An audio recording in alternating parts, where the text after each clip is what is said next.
Well, hello everyone, and thanks for joining me today at Juanette's Crafting Corner. In today's video is a synopsis of my trip to Melbourne. I flew there on Fiji Airlines, and I can't say enough good things about that airline. They were so accommodating and helpful to me. They were fantastic. So if you have the opportunity to fly Fiji Airlines, please do. They were fantastic. Now, I included the map here because I like to reference sometimes where I'm going or where I'm at. Now you can see the United States is in the upper left-hand corner in the color green, and Australia is the bottom right-hand corner in yellow. And I landed in Melbourne, which is down in that south right-hand corner, and then drove up to Sydney and flew out of Sydney for my trip.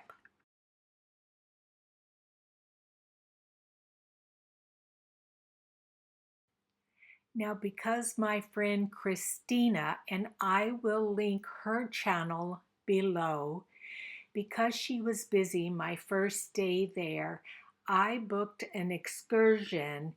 It was a day trip from Melbourne all the way down the southern coastline to the 12 Apostles.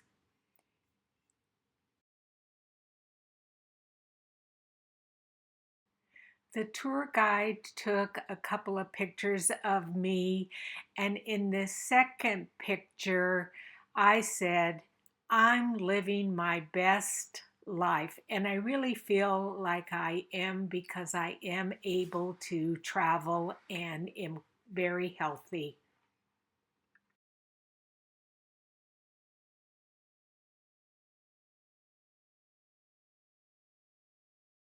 We did actually see a koala in the wild. I've got a picture coming up. Unfortunately, he had his back to us, and so we couldn't see his face. I tried so hard to get around him on the other side and get his face. Now, as you can see, we had gone to that national park, which was part of a rainforest.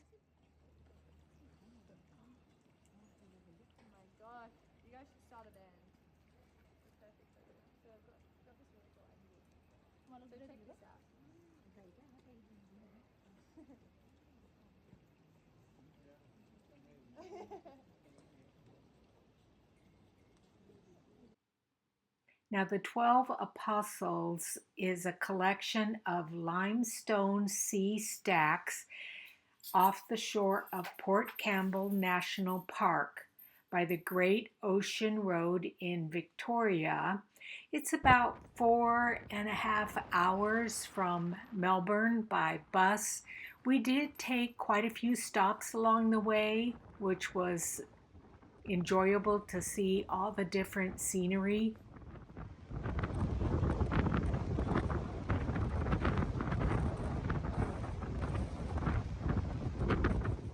Some of the next few pictures are of an area called Loch Ard Gorge, and there was a pretty famous shipwreck here in 1878. There were 54 passengers and only 2 of the passengers survived, a 19-year-old sailor and a 19-year-old young woman. They were from England, and she soon returned back to England and married an aristocrat. He stayed as a sailor.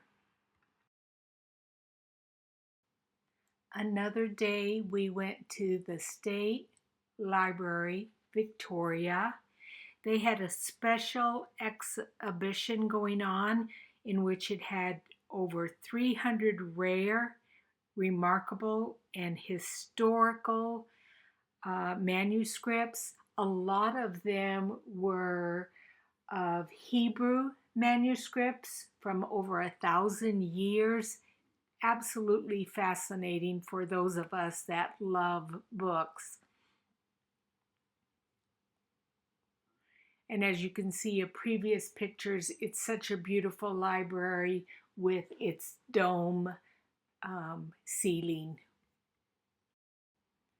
Then we went to this restaurant for dinner. We started with finely shaved fennel and a tangerine vinaigrette. Then we shared an antipasta plate, which had tons of things on it. And then we each had the beef wagyu ravioli in a butter and sage cream sauce. Next, we visited St. Paul's Cathedral in Melbourne. Its foundation stone was laid in 1880, and it continued construction for 11 years. Then it was consecrated in January of 1891. This first picture is looking down the central aisle of the cathedral. Then a picture of the interior of it.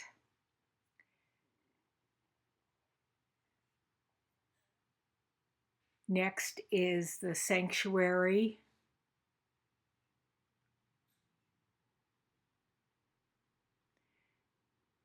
And then some beautiful stained glass windows throughout the whole cathedral.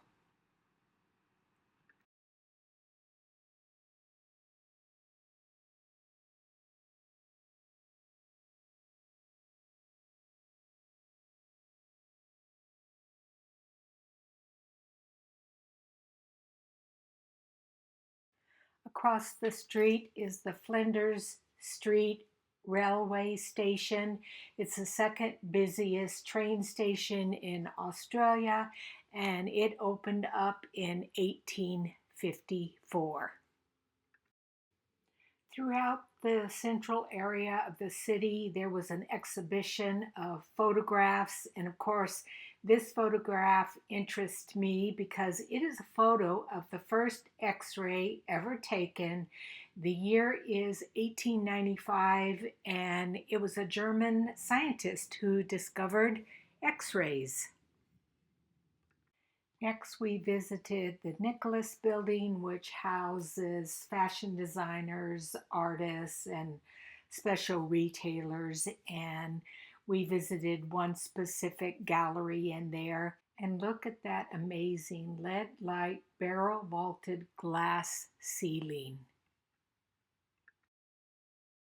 Next is the Yara River, which was a major food source for the indigenous Australians for thousands of years.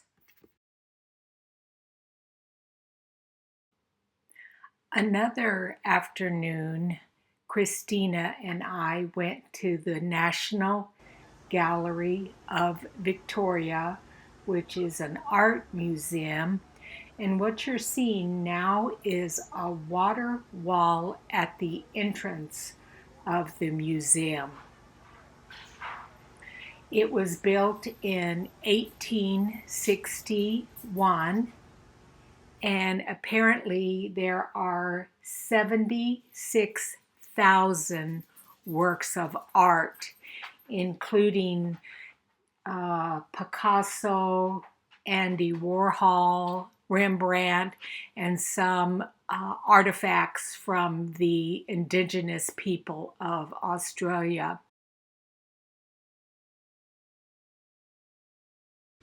Now, this area right here was inspired by Yoko Ono, and there were places where you could sit down, write on a piece of paper your thoughts about your mother.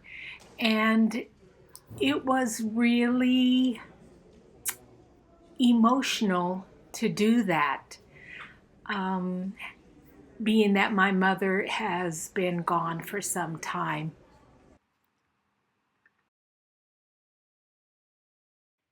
Now, as we were leaving the gallery, this food truck was outside, parked on the street, and it said Portuguese custard tarts.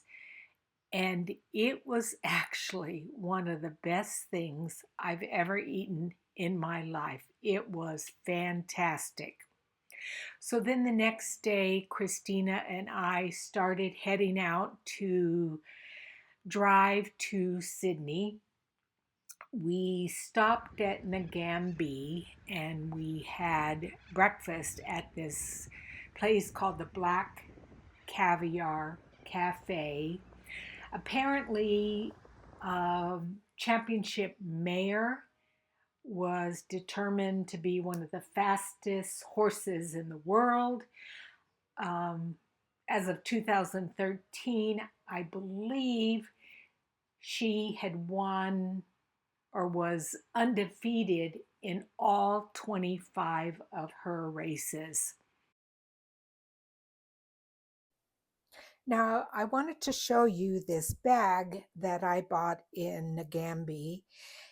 It is made by a woman by the name of Christine. She has a YouTube channel, Christine's Home Affairs. I like that it's Australian made, so I'm going to stick that in there.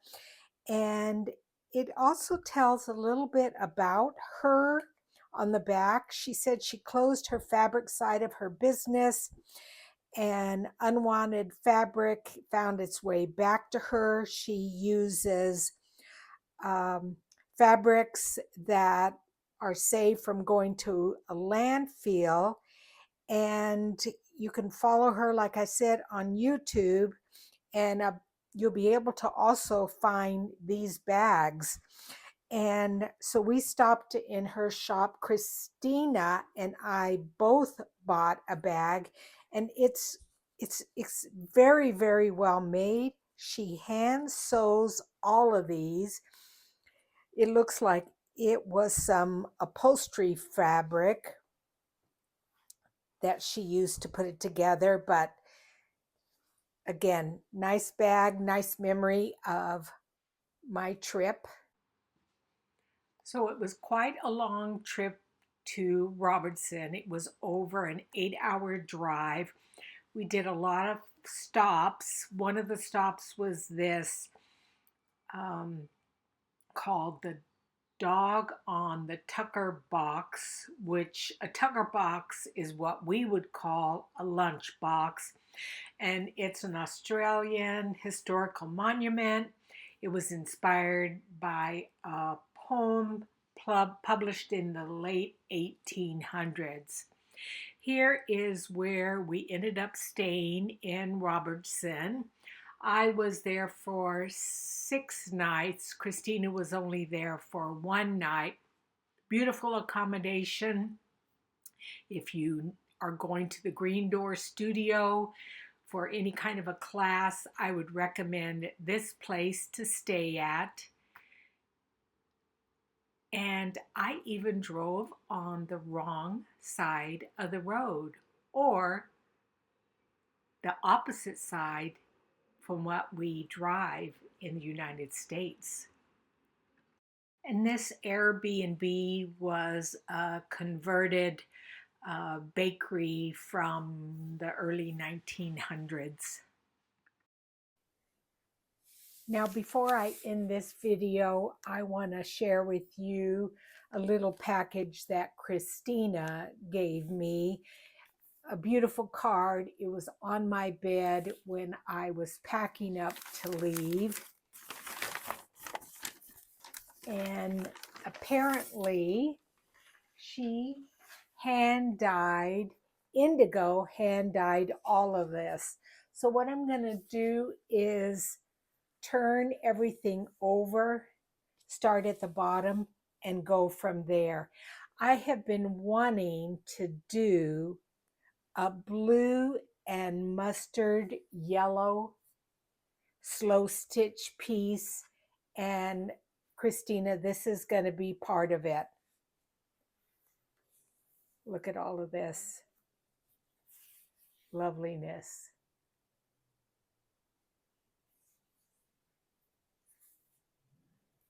This is part of a quilt.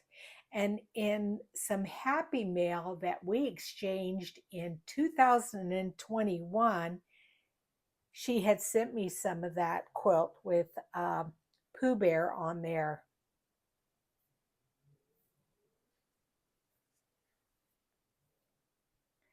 Now see, look at how beautiful that is with the blue and the mustard yellow. That's going to be perfect. We got a little bit of lace there. Look at how deep this one is. How beautiful blue that is.